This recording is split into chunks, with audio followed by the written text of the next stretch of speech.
नमस्कार, सुप्रभात। मैं हूं आपके साथ सरगम पंच श्रीवास्तव और आप सभी का स्वागत है हमारे इस खास कार्यक्रम में। देखिए, शिव ही आदि है, शिव ही अंत है, शिव ही सृष्टि के कर्ता, पालक और संहारक हैं।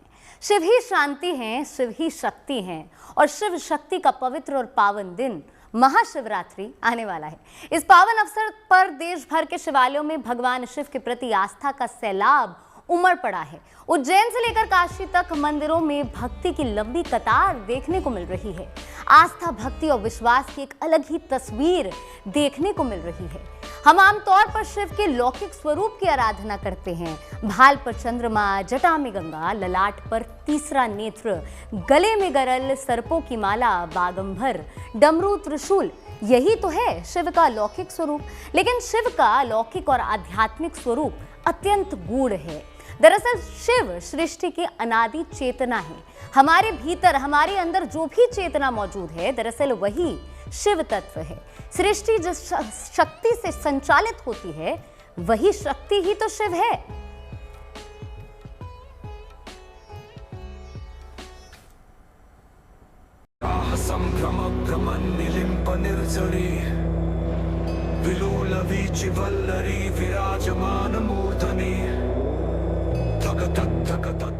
मन में शिव शब्द का संघात होते ही मानस पटल पर एक आकृति उभरती है।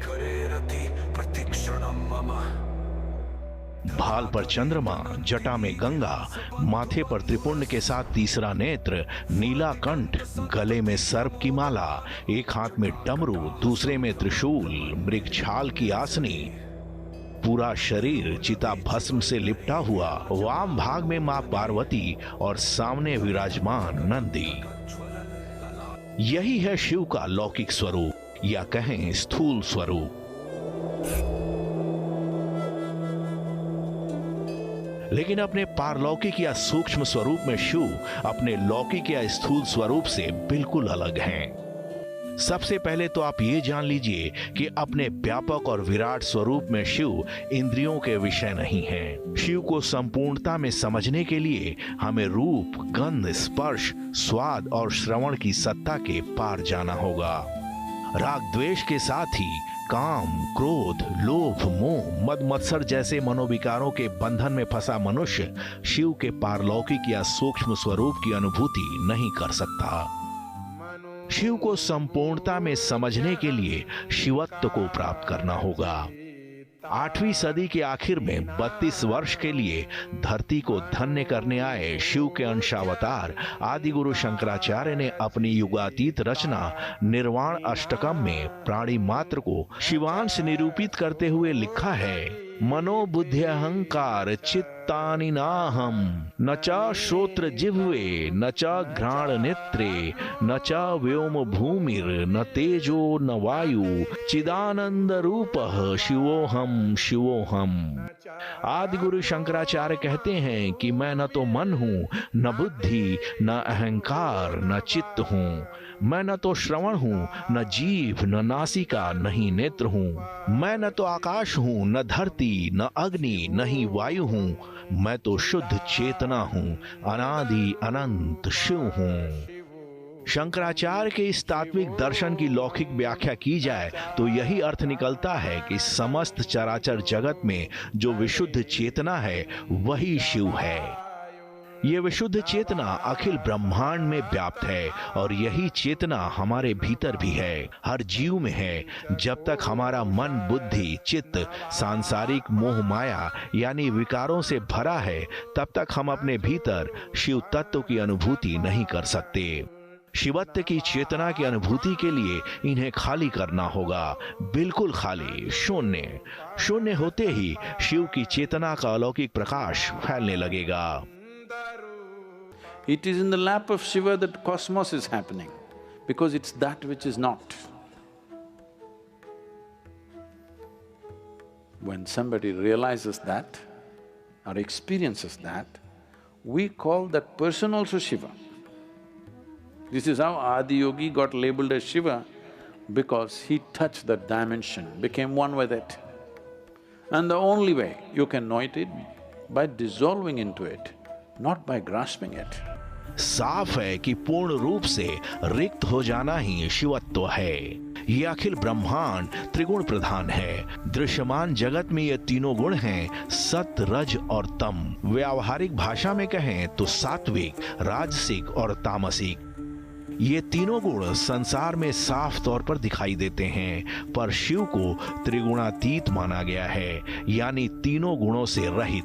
क्योंकि जब तक गुण धर्म का बंधन रहेगा, चेतना प्रकाशित नहीं होगी। जो त्रिगुणातीत है उसके अंदर सृष्टि के तीन मूलभूत परातत्व अपने आप प्रतिष्ठापित हो जाते हैं, और ये तीन मूलभूत तत्व हैं सत, चित और आनंद। सत का अर्थ है शाश्वत, यानी अपरिवर्तनीय। जो अपरिवर्तनीय है वही तो सत्य है। चित का अर्थ है चेतना। आनंद मतलब रोग शोक क्लेश से सर्वथा मुक्त अवस्था। सद, चित और आनंद को मिलाकर शब्द बनता है सच्चिदानंद। शिव को सच्चिदानंद माना गया है। चूंकि शिव हर जीव में विद्यमान है, इसीलिए जीव भी सच्चिदानंद ही है, लेकिन विषया शक्ति की वजह से अपने स्वरूप को भूला हुआ है। हम सच्चिदानंद स्वरूप है, हम सत्य है, देह सत्य नहीं है। ये मिटती है, इसमें परिवर्तन है, विकार है, इसकी अनेक अवस्थाएं हैं। ये सत्य जब अभिव्यक्त होता है, ये सत्य जब मुखरित होता है, प्रखर होता है, यद्यपि सत्य जीवंत है, लेकिन जब सत्य व्यवहारित होता है, व्यवहार में आता है, सत्यचित आनंद, इसकी जो मूल सत्ता है कथा की, वो सच्चिदानंद है। आनंदो व ब्रह्म, इसलिए ब्रह्म को आनंद कहा गया। सनातन के कालजयी वांग्मय में शिव को अनादि माना गया है। भगवान राम और भगवान कृष्ण के जन्म की कथाएं मिलती हैं, बाल लीलाओं की कथाएं मिलती हैं, लेकिन शिव के जन्म का कोई वर्णन किसी भी पुराण या ग्रंथ में नहीं मिलता। शिव सृष्टि के साक्षी के रूप में अनादिकाल से विद्यमान हैं। शिव को स्वयंभू माना गया है। स्वयंभू का मतलब जिसने अपनी उत्पत्ति स्वयं की हो, इसीलिए तो शिव को अनादि माना गया है। और विज्ञान का निष्कर्ष है कि जिसका आदि नहीं है उसका अंत भी नहीं हो सकता। इसीलिए शिव अनंत शाश्वत साक्षी हैं। वेद व्यास द्वारा रचित 18 पुराणों में से एक भी ऐसा नहीं है जिनमें भगवान शिव की महिमा से संबंधित कोई प्रसंग न हो। सनातन का आधार स्तंभ माने जाने वाले वेदों में राम कृष्ण का संदर्भ नहीं मिलता, लेकिन शिव की महिमा का संदर्भ मिलता है। ऋग्वेद के 3 सूत्रों में रुद्र के रूप में शिव का वर्णन मिलता है। यजुर्वेद में तो एक पूरे अध्याय में ही रुद्र की स्तुति पाई जाती है, जिसे रुद्राध्यायी के नाम से जाना जाता है। अथर्ववेद के 11वें कांड के 2 सूक्त में भी रुद्रदेव की स्तुति की गई है। अब आपके मन में ये सवाल उठ सकता है कि जब हर तत्व में शिव की चेतना विद्यमान है, तो शिव की साधना और आराधना की परंपरा क्यों और कैसे शुरू हुई? दरअसल मनुष्य जब विषय विकारों में फंसकर अपने शिव स्वरूप से विमुख हो जाता है, तो उसे 3 शूल सालने लगते हैं। ये 3 शूल हैं दैहिक, दैविक और भौतिक। इन्हीं तीनों शूलों को त्रिशूल भी कहते हैं। इन तीनों शूलों से मर्माहत मनुष्य इससे मुक्ति की कामना करने लगता है। ऐसे में उसे शिवत्व की ओर अभिमुख होने की प्रेरणा होती है। इस स्थिति में शिव साधकों की मनोदशा और मनोभूमि के अनुसार हर रूप में सहज साध्य बन जाते हैं। सनातन परंपरा में शिव ऐसे देव हैं जो सगुण साकार भी हैं, सगुण निराकार भी हैं और साथ ही निर्गुण निराकार भी हैं। शिव एक निर्गुण निराकार है, एक सगुण निराकार है, एक सगुण साकार है। सगुण साकार शिव जी की मूर्ति का दर्शन करते होंगे, चित्र का दर्शन करते होंगे। सगुण निराकार शिव का प्रतीक, निर्गुण निराकार शिव का प्रतीक शिवलिंग है। सगुण निराकार भी शिव हैं। अंत में शिव जी का मौलिक स्वरूप शांतम शिवमद्वैतम चतुर्थम मन्यन्ते सात्मा सविज्ञेयः सच्चिदानंद रूप निर्गुण निराकार है। तीनों के साक्षात्कार अनुभव का ढंग अलग अलग है। पहले सगुण साकार शिव की उपासना करनी चाहिए।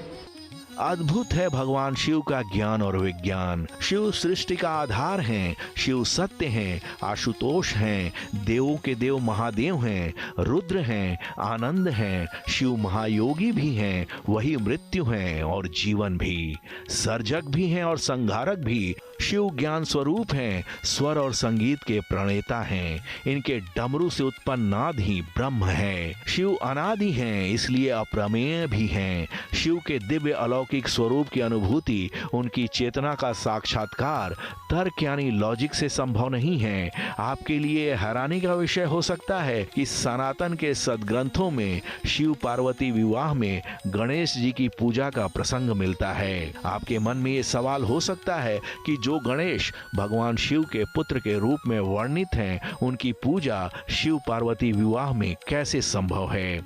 गोस्वामी तुलसीदास जी कृत अप्रतिम ग्रंथ रामचरितमानस के बालकांड में शिव विवाह प्रसंग में इस संशय का अद्भुत समाधान दिया गया है। गोस्वामी जी ने लिखा है, मुनि अनुशासन गणपति ही पूजे शंभु भवानी, को सुनि संशय करे जनी, सुर अनादि जिय जानी। गोस्वामी जी लिखते हैं कि मुनियों की आज्ञा से अपने विवाह में शिव जी और पार्वती जी ने गणेश जी का पूजन किया, लेकिन चूंकि शिव अनादि हैं और जो अनादि है उससे जुड़ी घटनाओं को कालक्रम में समायोजित नहीं किया जा सकता, इसीलिए इस बात को सुनकर कोई संशय न करे। रामचरितमानस में शिव पुराण के अनुसार एक गाथा प्रकट की गई कि शिव पार्वती के विवाह के समय गणेश जी की पूजा की गई। बड़ा आश्चर्य, गणेश जी का तो जन्म बाद में होगा, आविर्भाव बाद में होगा, बेटा तो अभी हुआ ही नहीं है, तो बेटे की पूजा कैसे।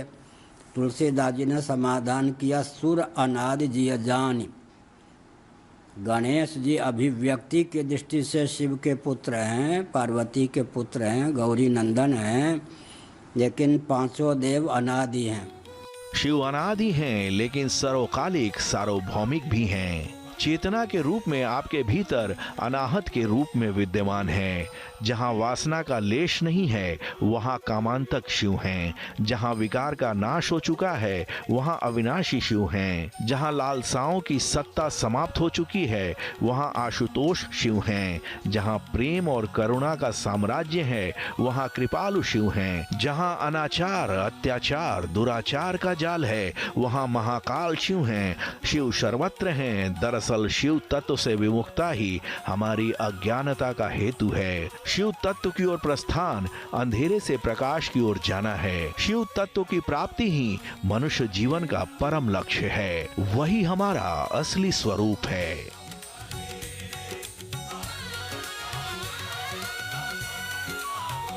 शिव के आध्यात्मिक और अलौकिक स्वरूप को जानने के बाद हम आपको उनके लौकिक स्वरूप को डिकोड करने जा रहे हैं। दरअसल शिव दरबार में जितनी भी चीजें आपको नजर आती हैं उन सभी के पीछे गूढ़ आध्यात्मिक विज्ञान है। लेकिन आखिर ये विज्ञान क्या कहता है, देखिए हमारी इस खास रिपोर्ट में। आर्कियोलॉजिस्ट सर जॉन मार्शल ने मोहनजोदड़ो की खुदाई में मिली पशुपति मुद्रा को शिव का प्राचीनतम प्रमाण माना था। खुदाई में मिली मूर्ति योगासन की मुद्रा में है। इस त्रिमुखी मूर्ति के सिर पर सिंह है, जबकि चारों ओर पशु हैं। करीब 5000 साल पुरानी मानी गई ये कलाकृति शिव के पशुपतिनाथ स्वरूप से काफी मिलती जुलती है। इतिहासकार डीडी कोसाम्बी मोहनजोदड़ो की खुदाई में मिले इस विग्रह को शिव का आदि शक्ति स्वरूप मानते हैं। 3री शताब्दी के उत्तरार्ध से 6ठी शताब्दी के उत्तरार्ध के बीच रहे गुप्त काल में कपालिका संप्रदाय काफी प्रभावशाली माना जाता था। कपालिका संप्रदाय शिव को तांत्रिक, रुद्र और मृत्यु के स्वामी के रूप में पूजता था। दक्षिण भारत में तमिल म्यांमार संतों ने 6वीं से 8वीं शताब्दी के बीच शिव भक्ति को जन जन तक पहुंचाया था। कहने की जरूरत नहीं कि दुनिया की प्राचीनतम सभ्यता से लेकर उत्तर आधुनिक काल तक में शिव की भक्ति की परंपरा कभी खंडित नहीं हुई है। सनातन सभ्यता में शिव को देवाधिदेव माना गया है, महादेव माना गया है। अपने आध्यात्मिक और तात्विक स्वरूप में शिव अखिल ब्रह्मांड की विशुद्ध चेतना है, तो उनका लौकिक और सांसारिक स्वरूप भी अत्यंत विलक्षण है। शिव के लौकिक स्वरूप में भी या तो किसी दार्शनिक तत्व की गूढ़ विवेचना समाहित है या फिर उसमें लोक व्यवहार के आचरण की शिक्षा सन्निहित है। मस्तक पर चंद्रमा। आपने गौर किया होगा कि शिव के मस्तक पर शुक्ल पक्ष की द्वितीया के चंद्रमा विराजमान हैं। द्वितीया के चंद्रमा के जरिए भगवान शिव माया मोह के पाश में फंसे इंसान को मुक्ति का मार्ग दिखाते हैं। दरअसल ऋग्वेद के पुरुष सूक्त के एक मंत्र में चंद्रमा को मन का कारक माना गया है। चंद्रमा मनसो जाता चक्षुषो सूर्यो अजायत श्रोत्रा द्वायुश्च प्राणश्च मुखादग्नि जायतः। इस मंत्र का अर्थ है विराट पुरुष के मन से चंद्रमा, नेत्रों से सूर्य, कानों से वायु और प्राण और मुख से अग्नि का प्राकट्य हुआ है। इसका मतलब ये है कि चंद्रमा मनुष्य के मन का प्रतिनिधित्व करता है। भगवान शिव अपने मस्तक पर पूर्णिमा का चांद नहीं बल्कि द्वितीया का चांद धारण करते हैं। इस तरह दुनिया को संदेश देते हैं कि मन काबू में रखो, उसे वाचाल मत होने दो, उस पर नियंत्रण रखो।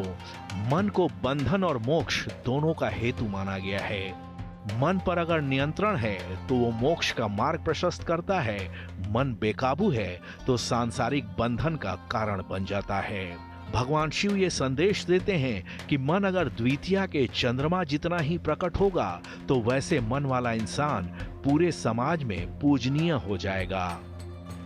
कि टेढ़े दूज के चांद को कितना प्रणाम है, उतना तो पूनम को नहीं है।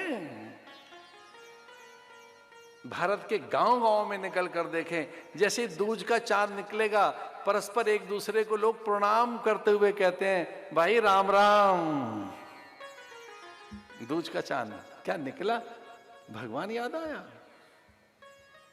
द्वितीया का चंद्र लसद भाल बालेंदु कंठे भुजंगा, लसद भाल बालेंदु, बालेंदु माने वो छोटा तिरछा, यमाश्रुतो हि वक्रोपे चंद्र सर्वत्र वंदिते। जटा में गंगा। पौराणिक मान्यताओं के मुताबिक गंगा जी का अवतरण स्वर्ग से धरती पर हुआ है। विश्वपति परमात्मा के चरण से गंगा जी की उत्पत्ति मानी जाती है, लेकिन गंगा जी का प्रवाह इतना प्रबल था कि उसकी प्रचंड धारा की वजह से धरती पर जल प्रलय का खतरा उत्पन्न हो गया। इसीलिए इसके प्रचंड वेग को नियंत्रित करने के लिए शिव जी ने इसे अपनी जटा में धारण कर लिया। इसका आध्यात्मिक संकेत ये है कि परम तत्व की ज्योति इतनी प्रबल और विराट है कि धरती पर रहने वाला मनुष्य उसके तेज को सीधे तौर पर सहन नहीं कर सकता। उसकी अनुभूति के लिए शिव तत्व का अवलंब लेना पड़ता है। यानी अगर कोई साधक सत्य की साधना करना चाहता है तो उसे शिव के शरणागत होना पड़ेगा। विश्वपति परमात्मा के चरण से निकली गंगा को जटाओं में धारण करने के माध्यम से शिव जी दुनिया को ये भी संदेश देते हैं कि सर्वशक्तिमान सत्ता के प्रति समर्पण का भाव रखने वाला ही शिवत्व को प्राप्त हो सकता है। एक पुत्री को मस्तक पर क्यों बिठाया? इसलिए बिठाया क्योंकि वो भगवान के चरण कमल से उत्पन्न हुई हैं, भगवत चरणामृत स्वरूपा हैं, विष्णु पादोद्भवा हैं। और वैष्णव तो विष्णु पादोदक को मस्तक पर धारण करता ही है। अकाल मृत्युहरणम सर्वव्याधि विनाशनम विष्णोः पादोदकम पीत्वा शिरसा धारयाम्यहम्, मस्तक पर धारण करता है। इस भाव से उन्होंने भगवती गंगा को अपनी जटाओं में विराजमान किया है।